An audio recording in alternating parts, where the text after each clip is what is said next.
ನಮಸ್ಕಾರ ಸ್ನೇಹಿತರೆ, ಇವತ್ತು ಏಪ್ರಿಲ್ 1 ಜಗತ್ತಿನಾದ್ಯಂತ ಮೂರ್ಖರ ದಿನವನ್ನು ಆಚರಿಸಲಾಗುತ್ತೆ. ಈ ದಿನ ಹಾಸ್ಯ, ತಮಾಷೆ ಮತ್ತು ತುಂಟಾಟಗಳ ದಿನ.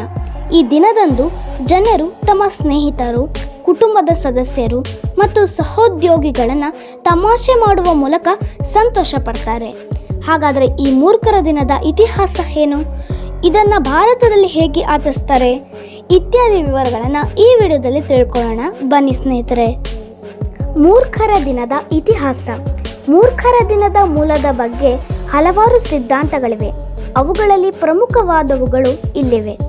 1582ರಲ್ಲಿ ಫ್ರಾನ್ಸ್ನಲ್ಲಿ 13ನೇ ಪೋಪ್ ಗ್ರೆಗೋರಿಯನ್ ಕ್ಯಾಲೆಂಡರ್ ಅನ್ನು ಪರಿಚಯಿಸ್ತಾನೆ.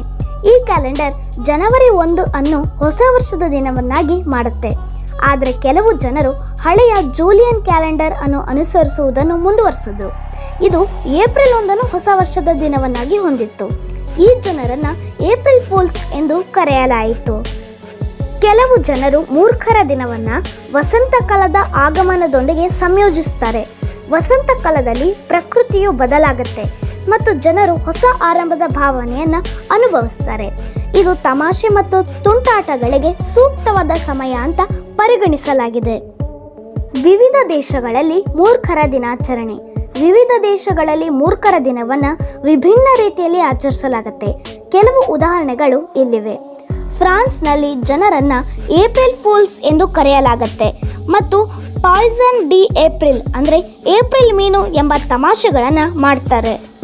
ಸ್ಕಾಟ್ಲೆಂಡ್ನಲ್ಲಿ ಮೂರ್ಖರ ದಿನವನ್ನು 2 ದಿನಗಳವರೆಗೆ ಆಚರಿಸಲಾಗುತ್ತೆ. ಮೊದಲ ದಿನವನ್ನು ಹಂಟ್ ದಿ ಗೌಕ್ ಎಂದು ಕರೆಯಲಾಗುತ್ತೆ ಮತ್ತು 2ನೇ ದಿನನ ಟೈಲಿ ಡೇ ಎಂದು ಕರೆಯಲಾಗುತ್ತೆ. ಭಾರತದಲ್ಲಿ ಮೂರ್ಖರ ದಿನವನ್ನು ವಿವಿಧ ರೀತಿಯ ತಮಾಷೆಗಳು ಮತ್ತು ತುಂಟಾಟಗಳೊಂದಿಗೆ ಆಚರಿಸಲಾಗುತ್ತೆ. ಕೆನಡಾ, ಫ್ರಾನ್ಸ್ ದೇಶದಂತೆ ಇಲ್ಲಿಯೂ ಸಹ ಏಪ್ರಿಲ್ 1ರಂದು ತಮಾಷೆ ಮಾಡುವ ಸಂಸ್ಕೃತಿ ಇದೆ. ಇಂಗ್ಲೆಂಡ್, ಇಲ್ಲಿ ಏಪ್ರಿಲ್ ಫೂಲ್ಸ್ ಡೇ ಎಂದು ಕರೆಯುತ್ತಾರೆ. ಮಧ್ಯಾಹ್ನದವರೆಗೆ ಮಾತ್ರ ತಮಾಷೆ ಮಾಡಲು ಅವಕಾಶ. ಮಧ್ಯಾಹ್ನದ ನಂತರ ಯಾರು ತಮಾಷೆ ಮಾಡ್ತಾರೋ ಅವರೇ ಮೂರ್ಖರಾಗ್ತಾರೆ. ಐರ್ಲೆಂಡ್, ಇಲ್ಲಿಯೂ ತಮಾಷೆ ಮಾಡುವ ಸಂಸ್ಕೃತಿ ಇದೆ. ಪೋಲ್ಯಾಂಡ್, ಇಲ್ಲಿಯೂ ಏಪ್ರಿಲ್ 1ರಂದು ತಮಾಷೆ ಮಾಡ್ತಾರೆ. ಪೋರ್ಚುಗಲ್, ಇಲ್ಲಿ ಏಪ್ರಿಲ್ 1ರ ಬದಲು ಲೆಂಟ್ನ ಕೊನೆಯ ಬುಧವಾರದಂದು ತಮಾಷೆ ಮಾಡ್ತಾರೆ. ಇಟಲಿ, ಇಲ್ಲಿ ಏಪ್ರಿಲ್ 1ರಂದು ಜನರ ಬೆನ್ನಿಗೆ ಮೀನಿನ ಚಿತ್ರವನ್ನು ಅಂಟಿಸಿ ತಮಾಷೆ ಮಾಡ್ತಾರೆ. ಬೆಲ್ಜಿಯಂ, ಇಲ್ಲಿಯೂ ಏಪ್ರಿಲ್ 1ರಂದು ತಮಾಷೆ ಮಾಡ್ತಾರೆ. ಡೆನ್ಮಾರ್ಕ್, ಇಲ್ಲಿ ಮೇ 1ರಂದು ತಮಾಷೆ ಮಾಡ್ತಾರೆ. ಸ್ವೀಡನ್, ಇಲ್ಲಿ ಕೂಡ ಮೇ 1ರಂದು ತಮಾಷೆ ಮಾಡ್ತಾರೆ. ಮೆಕ್ಸಿಕೋ, ಇಲ್ಲಿ ಡಿಸೆಂಬರ್ 28ರಂದು ತಮಾಷೆ ಮಾಡ್ತಾರೆ. ಅರ್ಜೆಂಟೀನಾ, ಇಲ್ಲಿಯೂ ಡಿಸೆಂಬರ್ 28ರಂದು ತಮಾಷೆ ಮಾಡ್ತಾರೆ. ಬ್ರೆಜಿಲ್, ಇಲ್ಲಿ ಏಪ್ರಿಲ್ 1ರಂದು ತಮಾಷೆ ಮಾಡ್ತಾರೆ. ಜರ್ಮನಿ, ಇಲ್ಲಿ ಏಪ್ರಿಲ್ 1ರಂದು ಜನರನ್ನು ತಮಾಷೆ ಮಾಡ್ತಾರೆ. ಸ್ಪೇನ್, ಇಲ್ಲಿ ಡಿಸೆಂಬರ್ 28ರಂದು ತಮಾಷೆ ಮಾಡ್ತಾರೆ. ಆಸ್ಟ್ರೇಲಿಯಾ, ಇಲ್ಲಿ ಏಪ್ರಿಲ್ 1ರಂದು ತಮಾಷೆ ಮಾಡ್ತಾರೆ. ನ್ಯೂಜಿಲೆಂಡ್, ಇಲ್ಲಿ ಕೂಡ ಏಪ್ರಿಲ್ 1ರಂದನೇ ತಮಾಷೆ ಮಾಡ್ತಾರೆ. ದಕ್ಷಿಣ ಆಫ್ರಿಕಾ, ರಷ್ಯಾ ಮತ್ತು ಜಪಾನ್ ದೇಶಗಳಲ್ಲೂ ಕೂಡ ಏಪ್ರಿಲ್ 1ನೇ ತಾರೀಕು ತಮಾಷೆ ಮಾಡ್ತಾರೆ. ವಿವಿಧ ದೇಶಗಳಲ್ಲಿ ಮೂರ್ಖರ ದಿನದ ಹೆಸರುಗಳು. ಫ್ರಾನ್ಸ್ನಲ್ಲಿ ಪಾಯ್ಸನ್ ಡಿ ಏಪ್ರಿಲ್ ಅಂತ ಕರೀತಾರೆ. ಇಂಗ್ಲೆಂಡ್ನಲ್ಲಿ ಏಪ್ರಿಲ್ ಫುಲ್ಸ್ ಡೇ ಅಂತ ಕರೀತಾರೆ. ಸ್ಕಾಟ್ಲೆಂಡ್ನಲ್ಲಿ ಏಪ್ರಿಲ್ ಗೌಕ್ ಡೇ ಅಂತ ಕರೀತಾರೆ. ಐರ್ಲೆಂಡ್ನಲ್ಲಿ ಏಪ್ರಿಲ್ ಫೂಲ್ಸ್ ಡೇ ಅಂತ ಕರೀತಾರೆ. ಪೋಲ್ಯಾಂಡ್ನಲ್ಲಿ ಪ್ರೈಮಾ ಏಪ್ರಿಲಿಸ್ ಅಂತ ಕರೀತಾರೆ. ಪೋರ್ಚುಗಲ್ನಲ್ಲಿ ಡಿಯಾ ದ ಮೆಂಟಿರಾ ಅಂತ ಕರೀತಾರೆ. ಇಟಲಿಯಲ್ಲಿ ಪೆಸ್ಸೆ ಡಿ ಏಪ್ರಿಲ್ ಅಂತ ಕರೀತಾರೆ. ಬೆಲ್ಜಿಯಂ ಅಲ್ಲಿ ಏಪ್ರಿಲ್ ಗ್ರಾಪ್ ಅಂತ ಕರೀತಾರೆ. ಡೆನ್ಮಾರ್ಕಲ್ಲಿ ಏಪ್ರಿಲ್ ಸ್ನಾರ್ ಎಂದು ಕರೀತಾರೆ.